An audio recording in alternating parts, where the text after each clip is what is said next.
Aujourd'hui, je ne vous cache pas que mon cœur est lourd, lourd, lourd, lourd. J'essaie de prier que Dieu me donne la force, l'apaisement.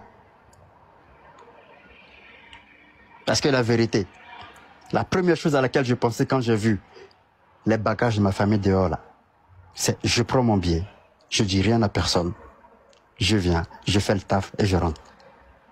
C'est ma propre famille qui m'a dit non, non, non, non, non, toi on te connaît, tu viens pas ici, reste là-bas. On va gérer ça ici, toi tu restes là-bas. J'ai dit non, laissez-moi rentrer. Ils m'ont dit non, Mustapha, tu rentres pas. Toi t'es trop chaud, faut pas rentrer ici, reste là-bas. Mustapha, ça. C'est comme ça que je suis resté ici et je regarde de loin. Même tout ça là, j'écoute tous les lives et tout machin, je ne me suis jamais prononcé. C'est Sekou Cissé qui m'a dit, ah Mustapha, on est en train de se battre pour vous, mais on vous sent pas, on vous prononcez pas. Je lui ai dit, Soba, tu me connais, non? Moi je parle pas. Maintenant si tu me demandes d'agir là, moi je vais agir mais à ma façon. Après là, il n'y aura plus de discours, c'est fini. Il m'a dit non, non, non, non, toi aussi tu vas trop loin. Ah, toi tu sais pas faire les choses à moitié. Il dit non, Mustapha, on te demande pas ça. Ce qu'on te demande, intervient. Parce que c'est pas les gens de dehors qui vont venir faire votre palabre pour vous à votre place. C'est là où on a commencé à monter un peu sur les panels. Sinon là, on était là-bas. Au niveau procédural, on a fait tout ce qu'on a pu, mais j'ai l'impression même que ça c'est pas suffisant. Parce que j'ai l'impression que ce pays-là, il fonctionne à double sens. Parce que comment elle a pu vendre toutes les maisons avec des actes plus ou moins concrets? Bon, tu me diras, même le premier mariage, quand on parle, il a été fait aussi de cette façon. Donc, on sait comment il fonctionne le pays. C'est moi, ça ne m'étonne pas. Ça ne me surprend pas. Qu'elle ait pu vendre ces maisons-là comme ça, alors que, un état de droit, jamais tu peux faire ça. La Côte d'Ivoire n'a jamais été un état de droit. La Côte d'Ivoire sera jamais un état de droit. Il faut te dire la vérité. Si tu connais quelqu'un qui connaît quelqu'un qui connaît quelqu'un, eh ben ce que tu veux là, tu vas avoir. Il faut juste avoir l'argent. Donc tous ceux qui ont facilité les papiers, les actes,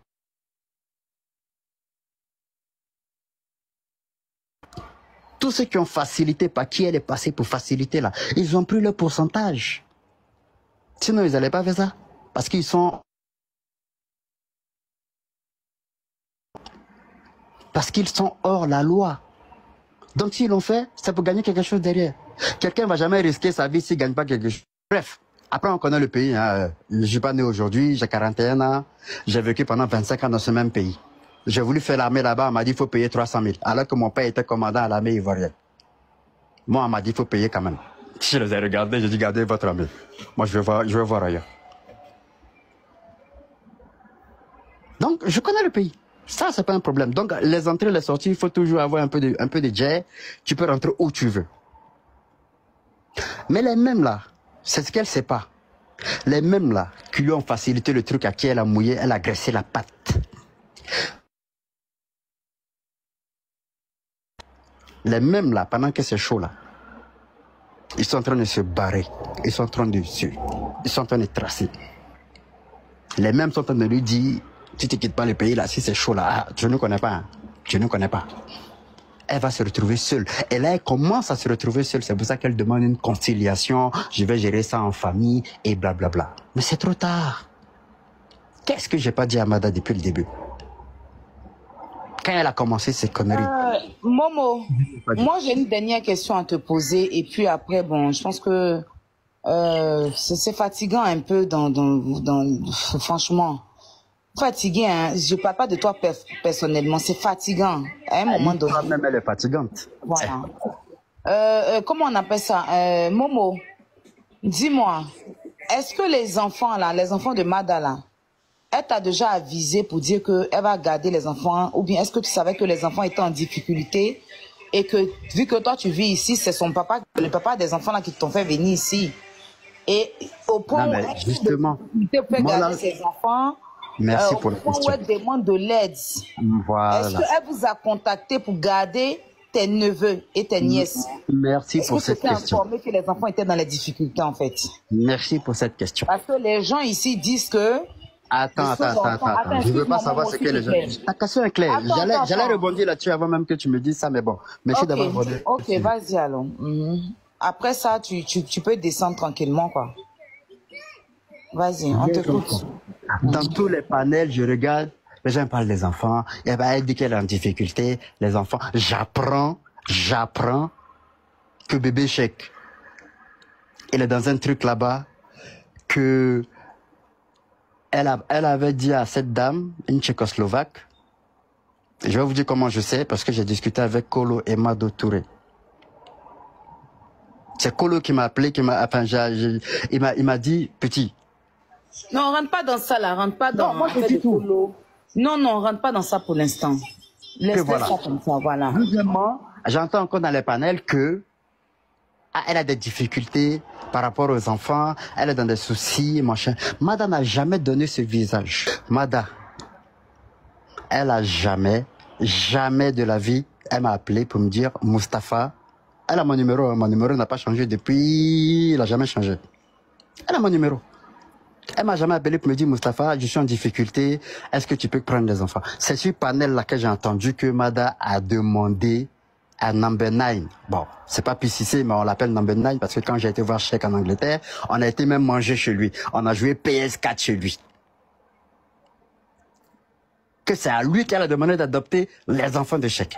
J'ai dit, aïe, Mada, on est 4 ici, 4, que Chèque a ramené ici, 4.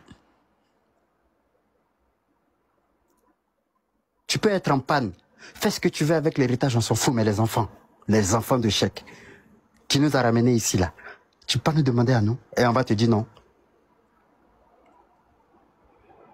Jamais elle a demandé à quelqu'un, ni à moi, ni à Karim, mon grand frère, ni à Kader, ni à Lidou, à personne. Mais elle va demander à... Je comprends rien du tout. Je sais pas comment elle fonctionne. Okay, est-ce que toi, tu appelais Mada aussi pour prendre des nouvelles de Mada et tout ça? Est-ce que tu appelais pour prendre les nouvelles des enfants? Et est-ce qu'en France, ici, tu es bien logé? Tu as un appartement pour recevoir les enfants et tout ça? Il y a ça aussi. Bon. Peut-être que tu n'as pas d'appartement. Elle se dit que tu n'es pas bien logé, c'est pour ça. Ou bien elle se dit que depuis son mari et son ex-mari est décédé, vous l'avez jamais contacté. Est-ce que vous avez essayé de la contacter pour prendre les nouvelles des enfants? Ou est-ce que tu as un bon logement? C'est des questions comme ça que moi, je préfère poser. Moi, je suis pas dans l'émotion. Très bien. Voilà. Tu as des questions pragmatiques et je te remercie pour ces questions intelligentes. Moi, je suis à l'armée depuis 16 ans. J'ai 3 enfants. Est-ce que tu penses que mes enfants ils dorment dans la rue?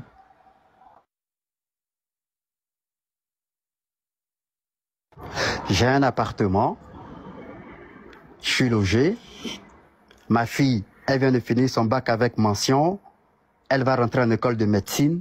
Mada n'a jamais contacté personne en cas de difficulté ou de quoi que ce soit parce que, bon, je pense qu'elle nous a toujours pris de haut.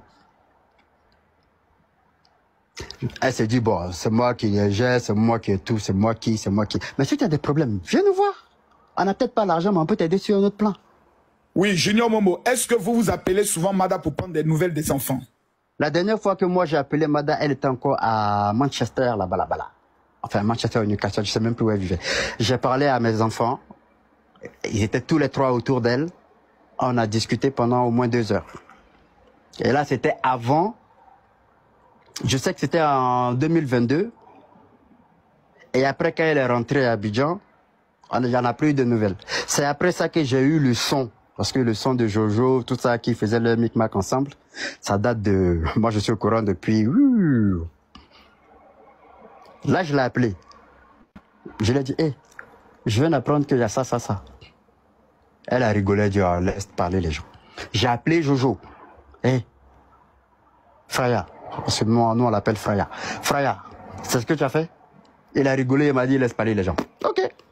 J'ai raccroché. Et derrière ça, c'est là où elle m'a appelé en février 2023. La dernière fois où j'ai parlé avec les enfants, c'était en 2022, fin 2022.